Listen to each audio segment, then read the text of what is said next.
Hi, welcome to the breadboard.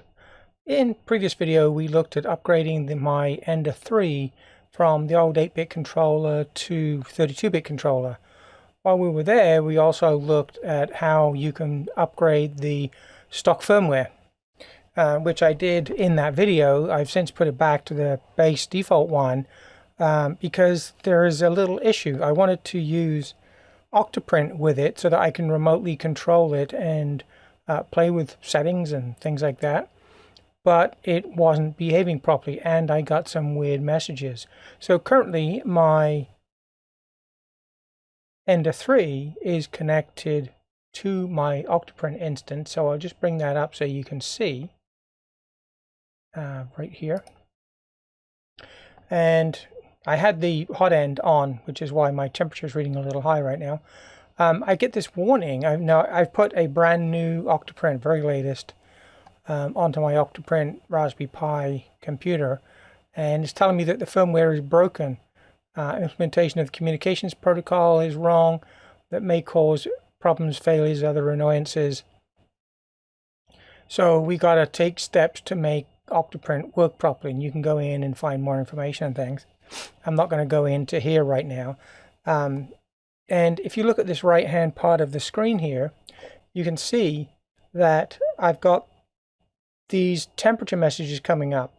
Now these are not the standard format for whatever reason. Even though we're running Marlin 2.01, it looks like the messages have been messed around with a little bit, and they're not recognized by Octoprint, which means that other software you may remotely connect via the USB port may not work either.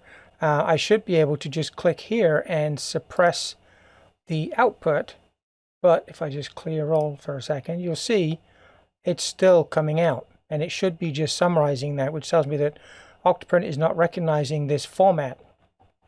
The other issue I had was that the and if we go into there, the Ender 3 display was not giving me the ability to do a PID tune, and I wanted to be able to do that. Now I can do it via a command line using Octoprint in here, and I would use the M303, M303 in a string similar to this one, like M303 space E0 space C8 for 8 cycles, and tell it to do it 210 degrees.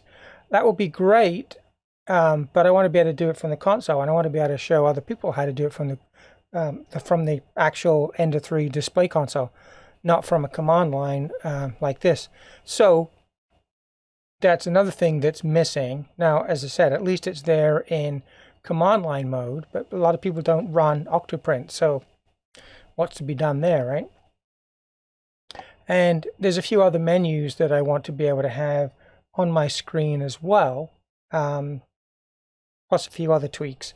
So the first thing to do is I'm going to put it back up to the latest Ender 3 that doesn't require a BL Touch firmware revision to see if that fixes at least the error message that I'm getting, this attention firmware broken, and also correct these temperature output messages that are continually sent.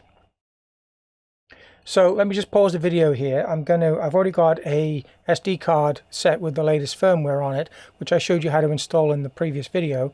So I'm just going to load that, and we'll come back to this menu and see how well it goes. Okay, I've just reconnected, and my Ender 3 is up and running there. If I just go and show you on the Ender 3 display, 1 second. You can see there that we're running Marlin Ender 3's version 1.5.1. That's their version that has Marlin 2.01 and has the latest version, well, their latest instance of the firmware anyway, but it's still 2.0.1 of Marlin. So let's connect with Octoprint again, and we'll see what it gives us. So when I connect, it's going to pull a whole bunch of information, and it's still telling me that the firmware is broken. So if I just see the suppressed temperature measures still is not working. That really is not going to give me what I want either. because I want to not have error messages when I connect other things. So what I did was I basically compiled my own. Now I'm going to quickly show you the result of my own compiled version. I've just got to put it onto the SD card and plug it in. So let me just get that ready. I will show you immediately after that. You can see here I've got the, this is the version that I had installed, 151. So I'm going to clear this off the SD card. You got to get rid of everything. Remember, it's got to be formatted FAT32, not anything else. And I will bring in my compiled version, which is this bottom one. I just compiled it a little bit earlier. I will show you how to do that in a moment. So I'm going to drag this on and take that away, and we'll install it. So I will be right back. Actually, in this case, I'm going to leave it running so you can see what comes up on the screen. Okay, I'm powering off the computer now, the printer, sorry. Now I'm going to power it on and it'll do the upgrade. Okay, so now you can see it's telling me I've got Marlin Bug Fix 2.0x. That's the version I downloaded, and it wants me to initialize the EEPROM because it's been messed with from the earlier version, so it wants to clear it out. So I'll just do that. If you don't clear it out, it will keep telling you every time you boot up, which can be frustrating. Okay, let me just show you on here now. So, same menus. If I go down to About Printer, see I've got a lot more menus because this is the default this is the default Marlin now, latest 2.0.7. As you can see, it was the version from 14th of February this month, 2021. And we get the additional message now at the bottom saying Ender 3 4.2.7 ready. And the 4.2.7 is the controller card that I have. So let's go back to Octoprint. Currently it will be disconnected because I powered it down and back up again. Let's clear off all of my screen, and now we'll try and connect again. Okay, that's connected. It's operational. First thing to note, I don't get my horrible error message up the top anymore. Firmware Marlin, Feb 16th, 2021, source code, blah, blah, blah. Ender 3, etc. And if you look now of the temperature messages being sent out, they're very, very different.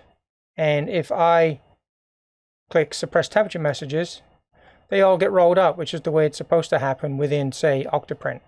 So now I know that at least the messages that are being sent out from the printer are correct for the current temperature.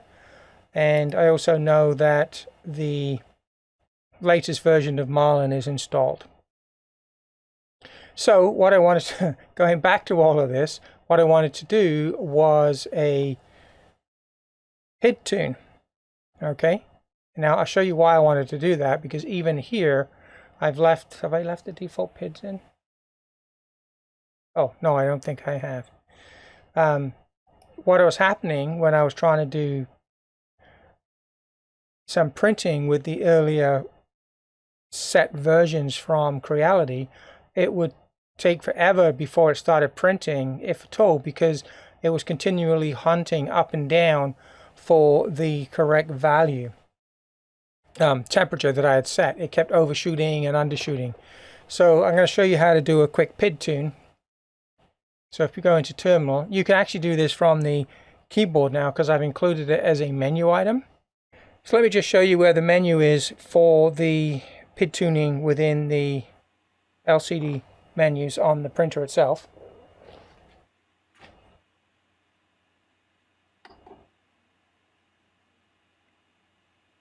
So go to Configuration, Advanced Settings,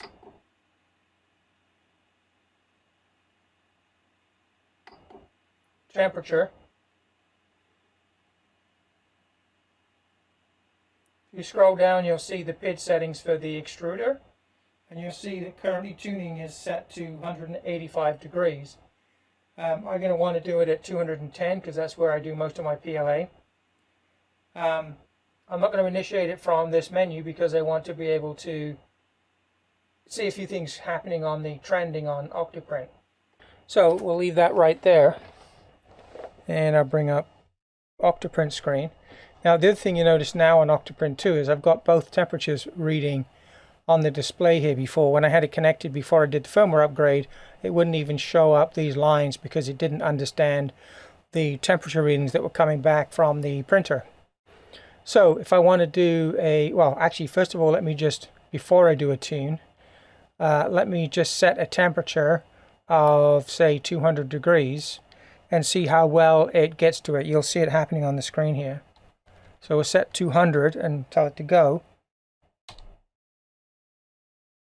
Okay, so the red line has come up to say that's my set point, and we'll see how well and quickly the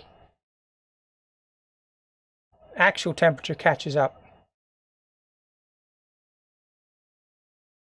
Now when I tune this, I want to make it harder by having the fan running, because a lot of times you're going to have a cooling fan for your part cooling, and that will have some effect on how well this would work. Let's grab a cup of coffee while I wait.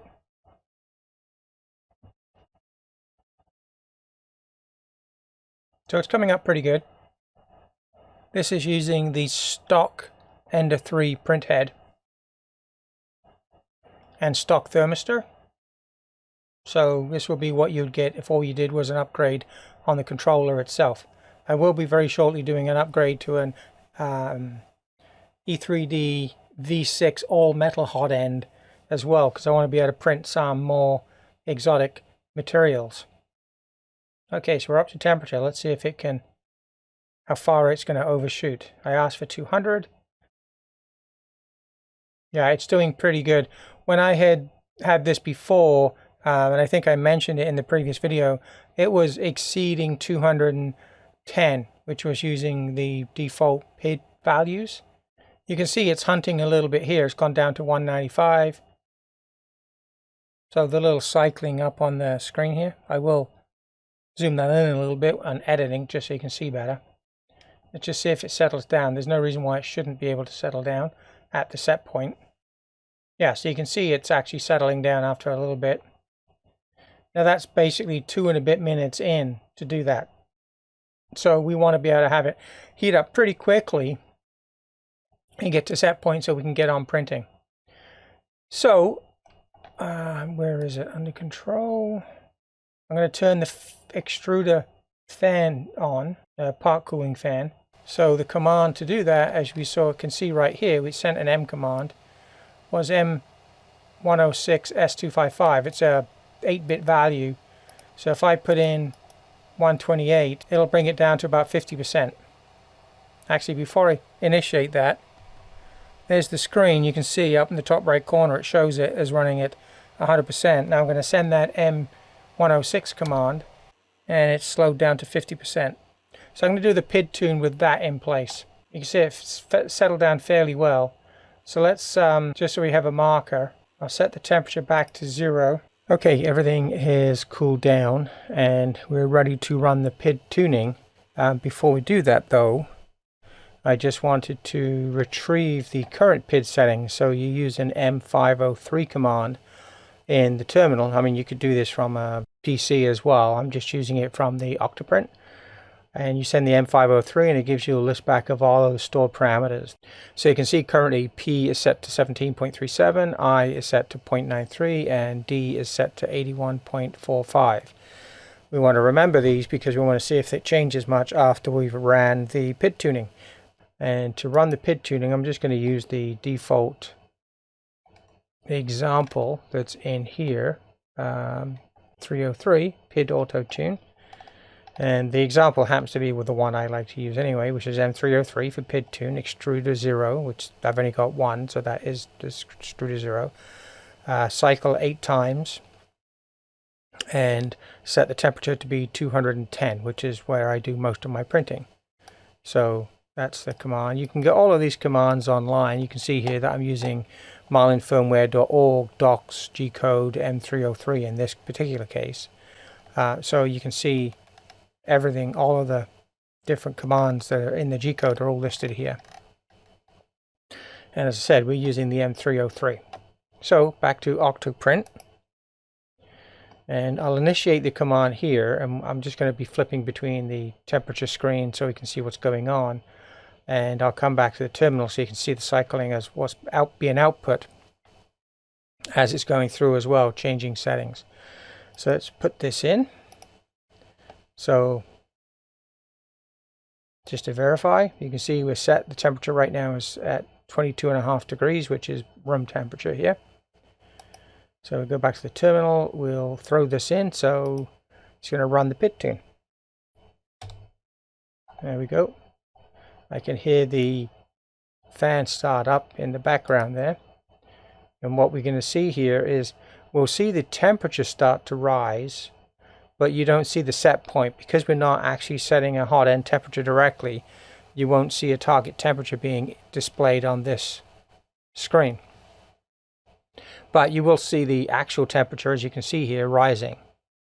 Even if I look on the LCD, you can see there that you can see the temperature rising on the left hand side there, where underneath the nozzle, but the set point is still set to 0. I think that's just I wouldn't call it, it's a cosmetic bug, I guess is what you would say, and no big deal because the whole thing still works. Anyway, let's go back to the terminal, and you can see here the temperature is rising nicely. And once it's settled down, we'll go back and look at the terminal to see what is coming out rather than the temperature screen. The first time I don't expect it to look any different to what we saw before, but a little bit of oscillation at the beginning. The difference here is that the fan is running at 50%, of course. Once this is going into its cycle, I'll speed up the video when I'm playing it back to you in editing. That way you don't have to sit here for 10 minutes waiting for it. Okay, it's reached its set point. You went over slightly, now it's dropped down to 203, 204. And so it's cycling up and down. It's going to try different parameters. If I go back to the terminal, you can see it's told me that the auto tune has started. And in a little while, it'll output some additional information. See, in normal operation, if you've got this cycling too much of a swing, it can affect the quality of your print because colder filament won't adhere so well, and if it's too hot, then you could get some blobs and stringing and things like that starting to occur and other abnormalities in the print. So either way, you want this to be as reasonably steady as possible. As it tries different settings, it's trying to tune down the PID parameters. In case you don't know what PID is, it's proportional, integral, and derivative, which are all used in three-term controllers, which those are the three terms, to try and smooth out and optimize the transfer of power to keep a set point at a specific level with minimum overshoot, undershoot, and delay in oscillations. Alright, so it's tried that for a little bit, looking at the values. Now it's tweaked the settings slightly. We had 17.37, 10.9, and 81. So it's dropped. You can see these values have changed now. Now it's trying some new values. So that's 1, 2 cycles so far. There's another cycle. You can see here it took the D parameter down from 78 to 74. Now it's bumped it up to 80.6, and it's trying different values for P as well. Like whether, I mean, it's playing with all of them, and it's trying to optimize the characteristics. And what we'll do is whatever this comes up with, we'll plug that into Marlin and set it as a hardware default. Your values may be different. Each hot end behaves slightly differently. And maybe you might want to be printing ABS all the time. So you would use different values for ABS because it's going to be running at a different temperature. If you're printing always with PETG, same thing, or ABS, sorry, said ABS, or if you're using ASA or nylon, they're all different. So, you know, tune it for whichever your preferred one is. And we're done. Okay, so PID auto tune is finished. So these values we've got here, we need to just drop them into Marlin. So I'm just going to copy these 3 lines. and I'll put them into Notepad. You can see it's cooling off now. Set the temperatures back to 0. So go to the WordPad that I had. I'll just stick them in here for the moment. So you can see before we had 17.37, we've now got 17.51, 0.93, 0.93, and 80. So we're almost exact same parameters. So I'm pretty sure that I had plugged in on the code that I'm just using right now the results of a previous PID tune. We will see when we put in default Marlin, when I load it up in a minute, that the values that it comes with is very different from this. So if we go back to here, the last thing we want to do is actually save these new PID parameters. So you can do that from the terminal. And now that we've got these parameters, we can actually save them. So if we go back to PID autotune,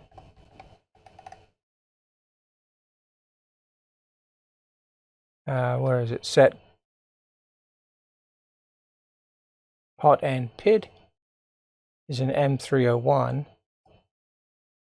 Why don't we just do that right now? So you're going to do an M301, and we do D value, I value, P value. So DIP is the order.